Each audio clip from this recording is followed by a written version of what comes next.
A Day in a Life as an Archi Student. Aba. So ngayon nga ay samahan nyo ako na gumawa ng plates dahil rush na naman po ang ating plates po. Tsaka hindi na naman tayo naging on time magpasa ng plates. Kaya't ngayon nga ay samahan nyo ako na tapusin itong plates ko dahil pag hindi ko ito natapos eh baka ako matapos. Ang pinapagawa nga pala sa amin dito ay kindergarten school. Opo, kindergarten school. At ang naging concept ko nga pala dito ay alon or waves. And sinamahan ko rin ng konting twist ng seashells. Seashells. Oh, yun. Basta. Shell. As you can see, base pa lang yung ginagawa kong pagkukulay dito dahil ito yung technique na nakasanayan ko. At ang ginagamit ko nga pala medium dito ay acrylic. Opo, acrylic. At sa pagmamadali nga ay namantsahan pa. If you're wondering kung paano ko sinimulan to, gumawa rin po ako ng scale model. Kagaya nito.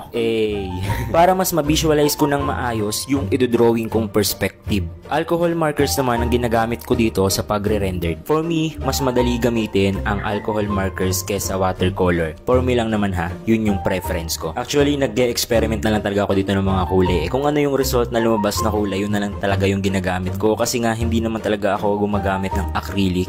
As in, kaya lang naman talaga ako gumamit ng acrylic dahil sobrang laki ng papel na gagamitin namin. Kasi kung gagamitin ko yung alcohol marks, baka maubos lahat ng alcohol markers ko. So yun, itinigil ko muna dahil may klase kami ng 6:30 PM.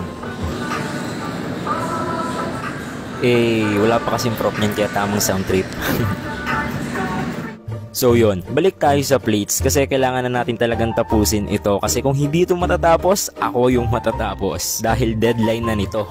Para naman sa pagdi-detailed ng mga puno ay gumagamit na ako ng Tech Pen or Micron dahil ito yung nagsisilbing sanga ng mga puno sa site development plan. Actually, hindi naman talaga mahirap mag-drawing. Ang mahirap lang dito ay ang mag-conceptualize ng iyong design dahil kailangan din itong dumaan sa site analysis para malaman natin kung saan natin dapat ipwesto yung mga puno, mga windows, doors, mga ganun ba. At this moment, nagre-retouching na lang ako ng mga bagay na hindi ko napapansin o yung mga details na hindi ko agad napansin dahil saka ko naman napapansin kapag patapos na ako. Hindi ko na maalala kung gaano ko to katagal ginawa dahil ang daming mga research na ginawa ko at mga details na inilagay ko bago ko to matapos.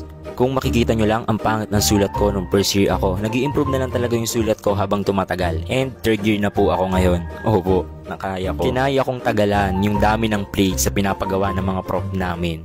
Wala ginusto natin to dahil gusto natin maging arkitekto. So yun mga ka-arki, hindi ko na may papakita sa inyo yung process ng paggawa ko ng floor plan, section, and elevations kasi wala na akong oras. Ngarag na ako sa oras kasi submission na nito. Hindi ko na naibuhos ang 100% effort ko dito dahil nag-procrastinate na ako. So yun, kung may tanong kayo about arts and architecture, just leave a comment and I'll try to answer all of your question. And so yun lang, I'm done.